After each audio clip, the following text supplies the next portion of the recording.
Hello everyone. आज की video में हम लोग देखेंगे भारतीय संविधान के बहुत ही इम्पोर्टेंट क्वेश्चन हैं जो कई एग्जाम्स में आए हुए हैं और इसमें जितने भी एक्स्ट्रा फैक्ट बनते हैं उन सभी को भी हम लोग साथ साथ में देखेंगे। ये पार्ट नंबर 2 है इसका।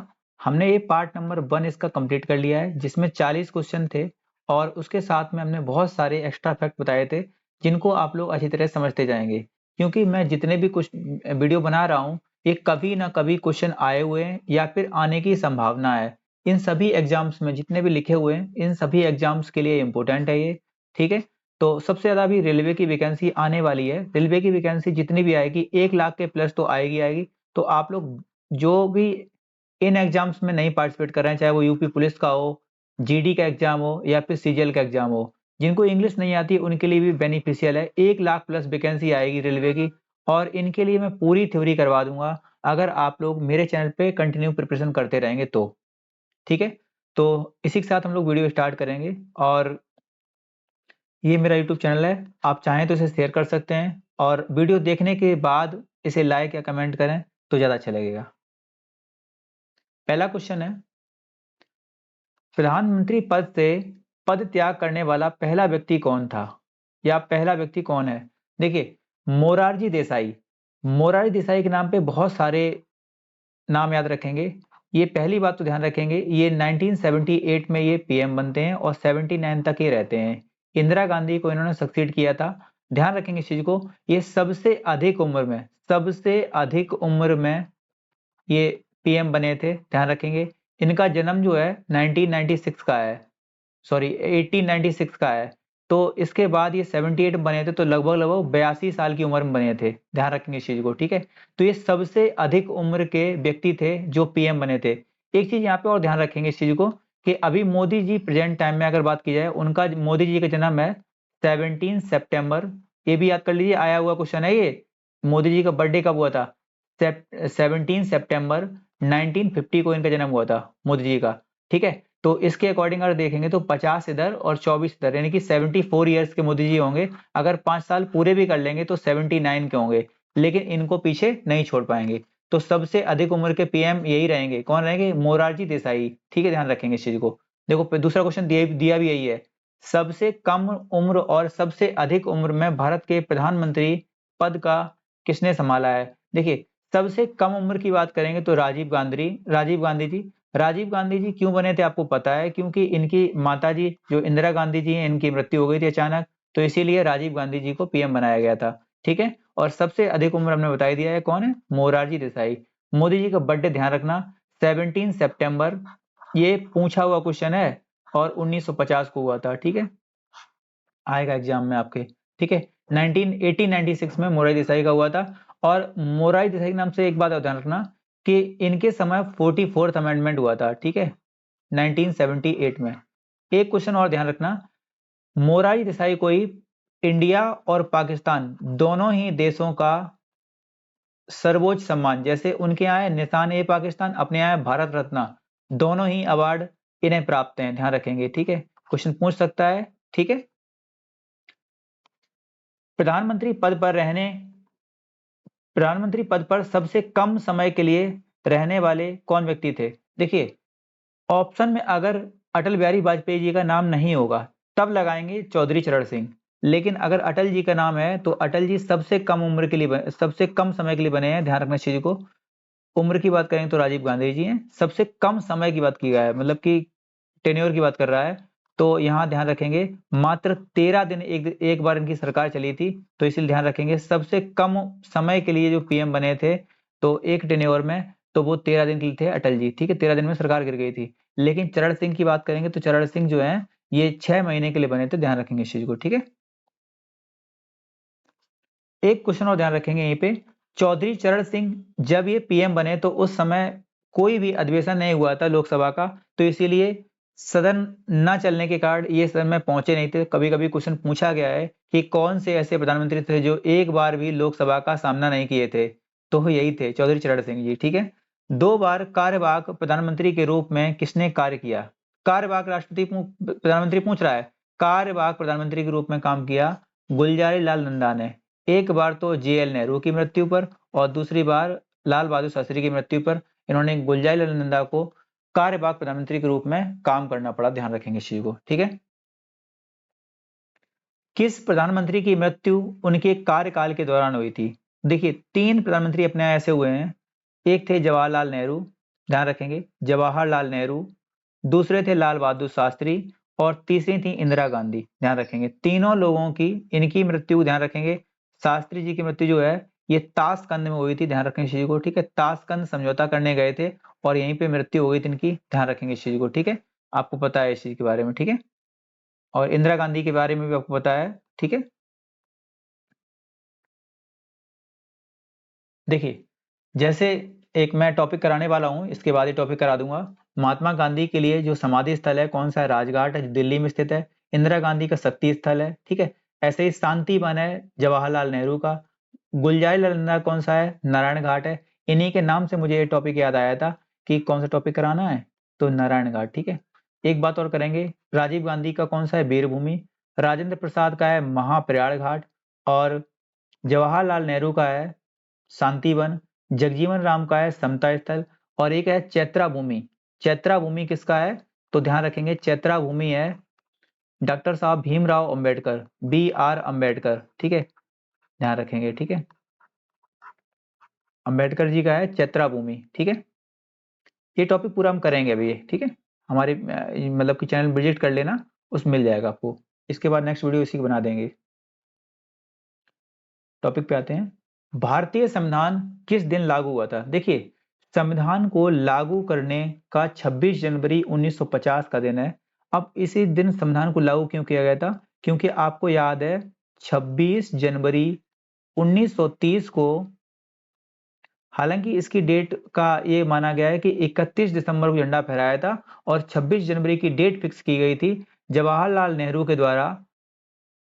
जवाहरलाल नेहरू के द्वारा रावी नदी के तट पर लाहौर में झंडा फहराया गया था और इसी दिन से पहली बार स्वतंत्रता दिवस रूप में मनाया गया था। तो 26 जनवरी की डेट फिक्स की गई थी, इसीलिए 26 जनवरी की डेट जो है भूल ना जाए लोग, इसीलिए 26 जनवरी को ही हमारे संविधान को लागू किया गया था। क्योंकि हमारा देश तो आजाद हो गया था 15 अगस्त 1947 को ही, तो ये डेट तो मान लो इम्पोर्टेंट थी, तो इसीलिए अब डेट ये भी इंपोर्टेंट करनी थी, इसलिए 26 जनवरी 1950 को इस संविधान को लागू किया गया। हालांकि 26 नवंबर 1949 को संविधान बनकर तैयार हो गया था। तो क्वेश्चन पूछेगा 26 नवंबर 1949 को कौन सा दिवस मनाते हैं? तो संविधान दिवस के रूप में मनाते हैं, ठीक है। भारत का राष्ट्रपति राज्यसभा में कितने मेंबर्स को मनोनीत कर सकता है? देखिए भारत का राष्ट्रपति राज्यसभा में 12 मेंबर्स को मनोनीत कर सकता है। आपको पता है कि राज्यसभा में टोटल मेंबर्स की संख्या कितनी है? 250 है, ध्यान रखेंगे, ठीक है। लोकसभा की आप लोग चाहें तो कमेंट में कर सकते हैं, ठीक है। अभी प्रेजेंट टाइम में 552 है और अगर 2 हट जाएंगे इस बार से तो उनको बचेंगे 550 हाईएस्ट, ध्यान रखेंगे, ठीक है, 550 हाईएस्ट। भारत के प्रथम राष्ट्रपति डॉक्टर राजेंद्र प्रसाद का चुनाव कैसे हुआ था? तो ध्यान रखना चाहिए को, संविधान सभा के द्वारा इसका चुनाव हुआ था, क्योंकि इनको 24 जनवरी 1950 को ही राष्ट्रपति घोषित कर दिया गया था, ध्यान रखेंगे इस चीज को, ठीक है। भारत का संवैधानिक अध्यक्ष कौन होता है? संवैधानिक अध्यक्ष होता है राष्ट्रपति। भारत का राष्ट्रपति ही प्रथम नागरिक भी होता है। हमारे देश का प्रथम नागरिक भी कौन होता है? तो प्रथम नागरिक होता है हमारे देश का राष्ट्रपति। राष्ट्रपति को शपथ कौन दिलाता है? तो आप लोग बता सकते हैं इस चीज को कि राष्ट्रपति को शपथ हमेशा दिलाते हैं CJI, chief justice of India, ध्यान रखेंगे इस चीज को, ठीक है। राष्ट्रपति के लिए हमने आपको ट्रिक बताई थी, पकानी कोका द्वयोदशम, ध्यान रखना इस ट्रिक को, ये काफी इंपोर्टेंट ट्रिक है, ठीक है। इसमें पूरे राष्ट्रपति के आर्टिकल खत्म हो जाते हैं, ठीक है।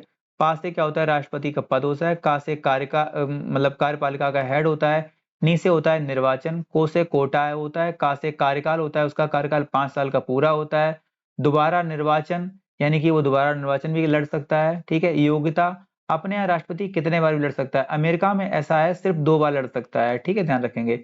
यो से योग्यता होती है, दा से दशाएं होती हैं, सा से होता है शपथ। शपथ कौन दिलाता है? CJI। और इससे होता है महाभियोग, जो कि आर्टिकल नंबर 61 में आता है, ठीक है।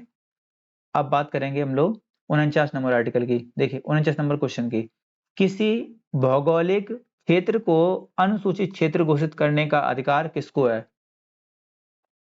किसी भौगोलिक क्षेत्र को अनुसूचित क्षेत्र घोषित करने का अधिकार किसको है? तो राष्ट्रपति को। देखिए देखिए अब हम आपको बताना क्या चाह रहे हैं कि देखिए कोई भौगोलिक क्षेत्र ऐसा है जो मतलब कि अनुसूची, इसके लिए अनुसूची नंबर 10 में जिक्र किया गया है कि कोई भी जो भौगोलिक क्षेत्र है उसे अनुसूचित क्षेत्र में घोषित कर सकता है कौन? राष्ट्रपति। ठीक है, ध्यान रखेंगे। क्वेश्चन नंबर 50 क्या कहता है? राष्ट्रपति 2 बार राष्ट्रपति चुने गए हैं, कौन है वो? डॉक्टर राजेंद्र प्रसाद हैं। आप कमेंट बताना कि कौन से ऐसे वाइस प्रेसिडेंट हैं यानी कि उपराष्ट्रपति हैं जो 2 बार चुने गए हैं। आप कमेंट में बताना इस चीज को कि 2 बार वाइस प्रेसिडेंट कौन चुने गए हैं, और ये हमारे देश के दूसरे राष्ट्रपति भी बने थे। तो आप लोग कमेंट में बताना, ठीक है।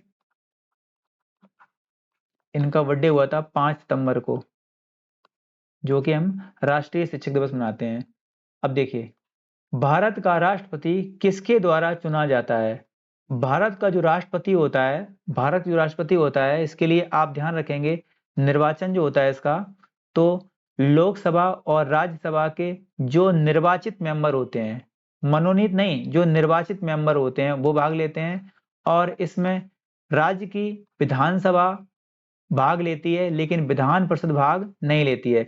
विधानसभा के भी वो मेंबर भाग लेते हैं जो चुन के आते हैं विधानसभा के लिए।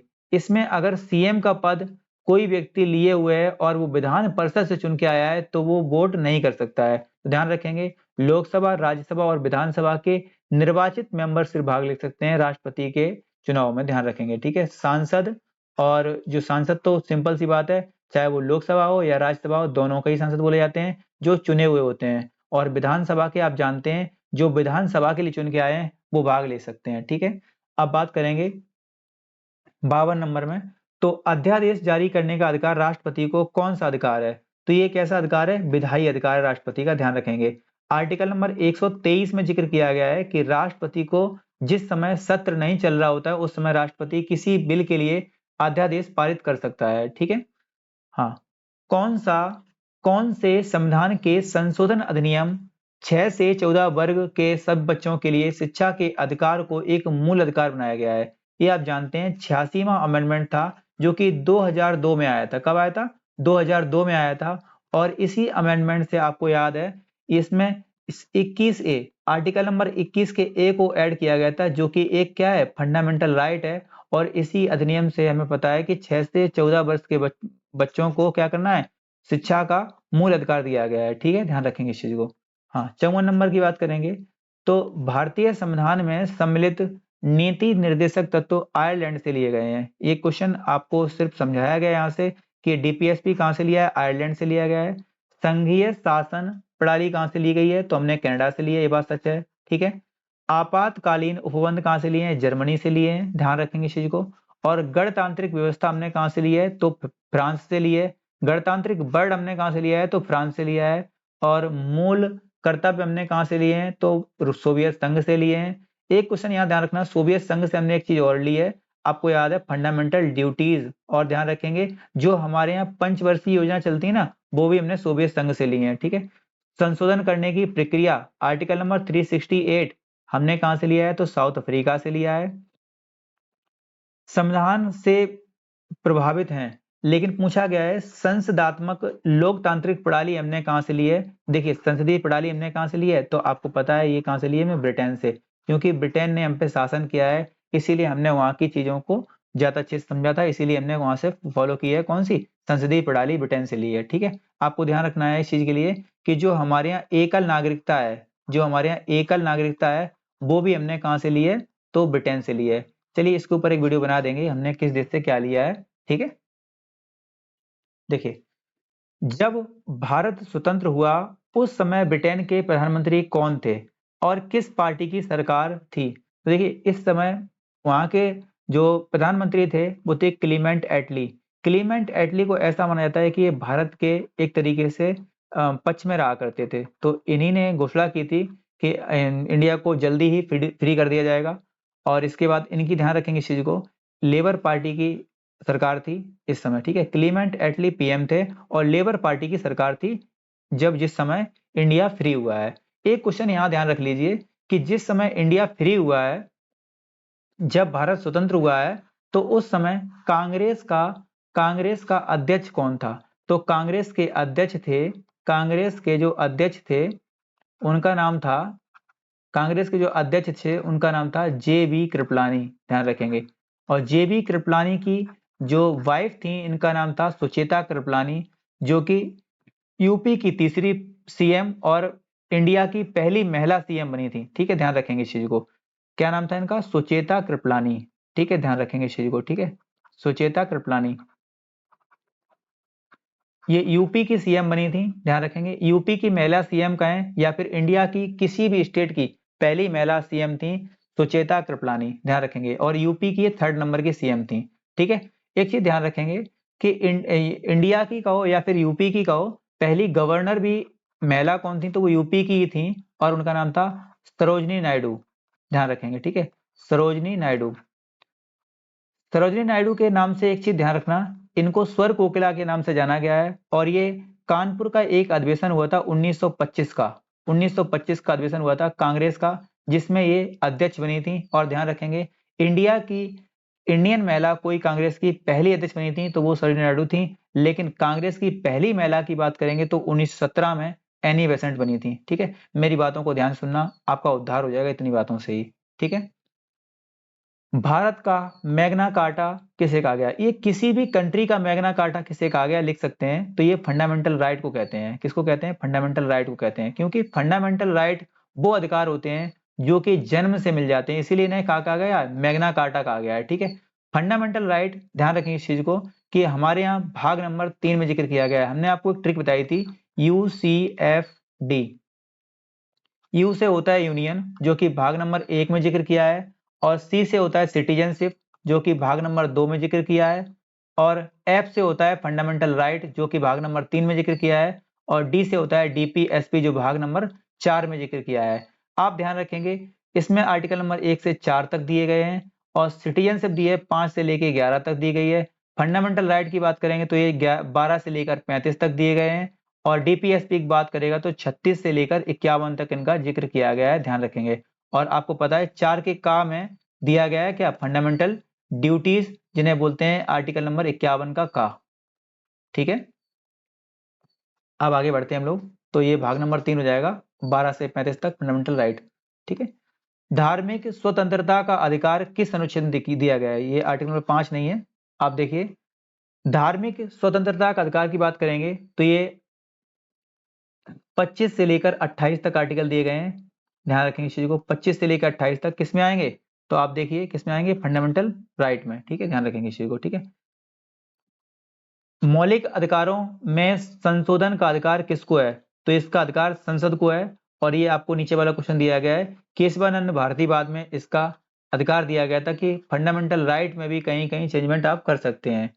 किस बात में संसद को मौलिक अधिकारों में संशोधन करने का अधिकार दिया गया था? तो केशवानंद भारतीवाद में 1973 में ये दिया गया था अधिकार, ठीक है। ध्यान रखेंगे इस चीज को, ठीक है। केशवानंद भारती वही केस है जिसमें हमारे संविधान में बहुत सारे चेंजमेंट्स हुए थे। और आपको याद है कि इसी विवाद में कहा गया था कि जो हमारी जो प्रस्तावना है उसमें चेंजमेंट किया जा सकता है और इसमें मतलब कि उसके मूल ढांचे को प्रभावित नहीं किया जा सकता है, ध्यान रखेंगे इस चीज को, ठीक है। और इसमें सबसे बड़े जजों की बैठक बैठी थी, 13 जजों की बैठक बैठी थी, ध्यान रखेंगे इस चीज को, ठीक है। संविधान की सबसे बड़ी जज बैठक बैठी थी, 13 जजों की बैठक, ठीक है। कौन सा मूल अधिकार विदेशी नागरिकों को प्राप्त नहीं है? तो व्यक्तिगत जो अभिव्यक्ति की आजादी है, जो आर्टिकल नंबर 19 के फर्स्ट में जिक्र किया गया है, ध्यान रखेंगे इस चीज को, 19 के फर्स्ट में जिसका जिक्र किया गया है, तो वो विदेशी नागरिकों को प्राप्त नहीं है, ठीक है। अब 19 में आपको पता है कि 7 प्रकार की फ्रीडम थी, अभी कितनी बची है? 6 प्रकार की फ्रीडम बची है। आप चाहें तो इसको कमेंट कर सकते हैं, मैंने पीछे वाले वीडियो में इसको पूरा समझाया है, ठीक है। आप चाहें तो वो वाला वीडियो देख सकते हैं। 6 से 14 वर्ष के आयु तक के शिक्षा के कैसा अधिकार दिया गया है? तो ये दिया गया है मूल अधिकार, आपको याद है इस चीज को, ठीक है। बी आर अम्बेडकर ने किसे संविधान का हृदय एवं आत्मा कहा है? ध्यान रखेंगे इस चीज को। संविधान संवैधानिक उपचारों का अधिकार यानी कि आर्टिकल नंबर 32 को कहा है इन्होंने संविधान की आत्मा कहा है, ठीक है, ध्यान रखेंगे बी आर अम्बेडकर के अकॉर्डिंग है ये, ठीक है। हाँ, मौलिक अधिकारों को लागू करने के लिए रिट कहाँ दायर की जाती है? मौलिक अधिकारों को लागू करने के लिए उच्चतम न्यायालय, ध्यान रखेंगे इस चीज को, या फिर ध्यान रखेंगे इस चीज को, इसी को बोल सकते हैं सुप्रीम कोर्ट, ठीक है। सुप्रीम कोर्ट में याचिका दायर की जा सकती है आर्टिकल नंबर 32 के तहत, ध्यान रखेंगे। और सुप्रीम कोर्ट जो है इससे पांच प्रकार की जो रिट है उनको जारी कर सकती है, ठीक है, ध्यान रखेंगे इस चीज को, ठीक है। किस याचिका का किस याचिका का शाब्दिक अर्थ होता है हम आदेश देते हैं? तो इस याचिका का अर्थ होता है परमादेश। जब कोई व्यक्ति बात को नहीं मानता या कंपनी कोई सुप्रीम कोर्ट के या फिर किसी कोर्ट का अवहेलना करती है तो सुप्रीम कोर्ट एक आदेश जारी कर देती है आर्टिकल नंबर 32 के तहत, जिसे बोलते हैं परमादेश, ठीक है। इसके बाद अगर आपने बात नहीं मानी तो आपको अरेस्ट भी किया जा सकता है, ठीक है। इसे बोलते हैं, ये 32 के तहत किया जाता है परमादेश। सूचना का अधिकार किस राज्य में लागू नहीं होता है? देखो अब हो जाएगा ये क्वेश्चन उस समय के लिए था जब जिस समय 370 को हटाया नहीं गया था, ठीक है, ध्यान रखना इसी को, ठीक है। आरटीआई अब लागू होगा, ठीक है, 370 को हटा दिया गया है अब।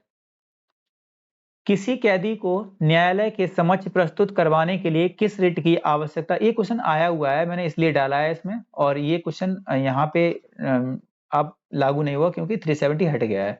किसी कैदी को न्यायालय के समक्ष प्रस्तुत करवाने के लिए रिट की आवश्यकता होती है तो वो होती है बंदी प्रत्यक्षीकरण, ध्यान रखेंगे, इसे बोलते हैं हैबियस कॉर्पस। आपको पता है इसके लिए क्या क्या नियम होते हैं? इसके लिए बहुत सारे नियम्स होते हैं, आपको पता है।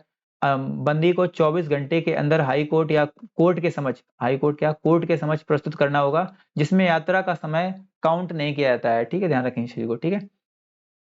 और इसमें बहुत सारे नियम्स होते हैं कि अपने वकील को रख सकता है वो व्यक्ति, ठीक है, और आपको बताना पड़ेगा कि किस जुर्म में आपको सब कुछ किया गया है, ठीक है। तो हालांकि ये आर्टिकल नंबर 20 के तहत होता है, लेकिन ये होता है बंदी प्रत्यक्षीकरण जो होता है ये 32 नंबर के तहत होता है। व्यक्तिगत स्वतंत्रता के लिए कौन सी रिट दायर की जा सकती है? तो ये होती है हैबियस कॉर्पस, ठीक है, इसे बोलते हैं बंदी प्रत्यक्षीकरण। मूल अधिकारों पर प्रतिबंध लगाने का अधिकार किसके पास है?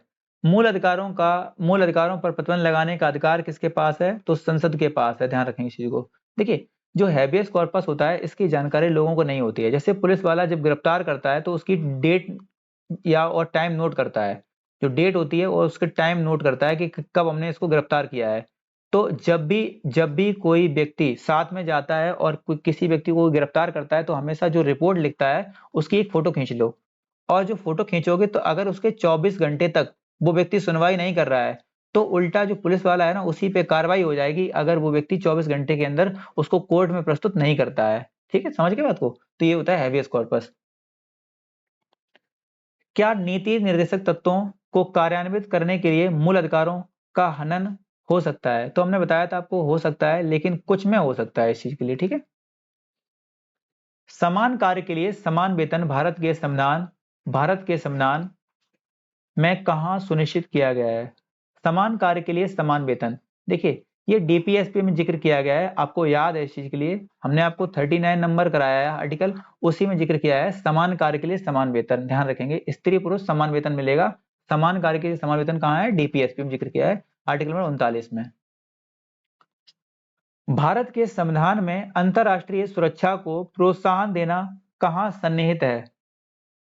आपको याद है अंतरराष्ट्रीय सुरक्षा की बात कर रहा है तो आर्टिकल नंबर 51 की बात कर रहा है, और 51 नंबर 36 से लेके 51 कहाँ आते हैं? तो आता है डीपीएसपी में, तो आएगा राज्य के नीति निर्देशक तत्वों में, ठीक है। अब देखिए क्वेश्चन नंबर है 72, संविधान का कौन सा अंश भारत के नागरिकों को आर्थिक न्याय प्रदान करने का संकेत करता है? आर्थिक न्याय की बात कर रहा है तो आएगा नीति निर्देशक तत्व में डीपीएसपी में, ठीक है, समझ गए बात। राज्य के नीति निर्देशक तत्व सिद्धांतों में से किस अनुच्छेद का संबंध अंतरराष्ट्रीय शांति? फिर से आ गया अनुच्छेद नंबर 51 की बात कर रहा है ये, ठीक है। प्रधानमंत्री का सचिवालय किसके अधीन होता है? हमेशा गृह मंत्रालय के अधीन होता है। एक क्वेश्चन और ध्यान रखना है यहाँ पे, कि जितने भी अधिकार जो हमारे सिटीजनशिप के अधिकार होते हैं, तो सिटीजनशिप के अधिकार भी किसके पास होते हैं? तो गृह मंत्रालय के पास ही होते हैं। जैसे अभी आपको पता है एनआरसी आया, इसके पहले सीएए था, तो ये सब पे बवाल हो रहा था, तो किसको लोग चिल्ला रहे थे कि कौन मतलब कि ये सब कर रहा है? तो अमित शाह जी के लिए, क्योंकि अमित शाह कौन है? हमारे गृह मंत्री। ठीक है। भारतीय संविधान में किस अनुच्छेद को संविधान की आत्मा के नाम से जाना जाता है? देखिए, भारतीय संविधान में अनुच्छेद नंबर, अगर अनुच्छेद यहाँ बात करेगा तो देखिए समझे, ऐसे नहीं होगा क्वेश्चन। देखिए, अगर आर्टिकल बोलेगा अगर स्पेशली, तो 32 नंबर आर्टिकल हमारे बाबा साहब भीमराव अंबेडकर के अकॉर्डिंग क्या है? तो है आर्टिकल नंबर 32 को कहा गया है संविधान की आत्मा। लेकिन अगर बोलेगा संविधान की आत्मा किसे कहा गया, अनुच्छेद नहीं लगाएगा, तो संविधान की आत्मा सिर्फ बोलेगा तो क्या बोलेगा? संविधान की आत्मा कहा गया है किसे? तो कहा गया है हमारे प्रियम्बल को या फिर प्रस्तावना को। ठीक है। प्रस्तावना को संविधान की आत्मा कहा था ठाकुर दास भार्गव ने। किसने कहा था? ठाकुर दास भार्गव ने। ठीक है, ध्यान रखें इस चीज को। अब देखिए, भारत का पहला आम बजट 1952 में किसने प्रस्तुत किया था? देखिए, पहला आम बजट की बात करेंगे तो सनमुखम सेट्टी, पीके सनमुखम सेट्टी ने पहला आम बजट पेश किया था। ठीक है, सनमुखम सेट्टी का बहुत बार क्वेश्चन ये आया है, सनमुखम सेट्टी। इनका नाम ऐसे होगा, सनमुखम सेट्टी ऐसे लिखा जाता है। ठीक है, सनमुखम सेट्टी या फिर सनमुखम ऐसे होगा। संविधान में प्रथम संशोधन कब हुआ था? तो कब हुआ था? तो 1951 में।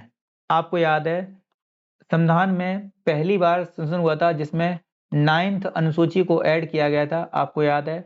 और इसी में भूमि सुधार अधिनियम ऐड किया गया था। ठीक है, ध्यान रखेंगे इस चीज को। विश्व का सबसे लंबा लिखित संविधान किस देश का है? तो वो है भारतीय संविधान। सबसे छोटे की बात करेगा तो अमेरिका का संविधान है। अमेरिका के संविधान में सिर्फ 7 आर्टिकल हैं। ठीक है, सिर्फ 7 आर्टिकल हैं यूएसए के संविधान में। ठीक है, और सबसे छोटा है ये लिखित संविधान है, लेकिन सबसे पहला है लिखित संविधान उन्हीं का। ठीक है, सबसे बड़ा और लंबा किसका है? तो भारतीय है, ध्यान रखेंगे इस चीज को। भारतीय संविधान का निर्माण एक संविधान सभा द्वारा कितने दिन में किया गया था? तो ये किया गया था 2 वर्ष 11 माह 18 दिन में। संविधान के सभा के द्वारा इसको बनाया गया था 2 वर्ष 11 माह 18 दिन में, ध्यान रखना। ठीक है, आप लोग बताना इस चीज को कि इसके लिए कितनी बैठक हुई थी? तो 12 बैठक हुई थी, आपको याद है। 173 दिन के अंदर पूछेगा तो मात्र इसमें 11 बैठक हुई थी, ध्यान रखना। 165 दिन बोलेगा तो भी 11 बैठक हुई थी। ठीक है, एक चीज ध्यान रखना, संविधान सभा के टोटल अधिवेशन कितने हुए थे? 12 हुए थे। वाचन कितने हुए थे? 3 हुए थे, आपको याद है। लास्ट हुआ था 4 नवंबर को, जिसमें फैसला किया गया था कि 26 नवंबर को संविधान को बना दे दिया जाएगा, घोषित कर दिया जाएगा। ठीक है। ठीक है, आप लोग कमेंट में बताना कि भारतीय संविधान का पिता किसे कहा गया है?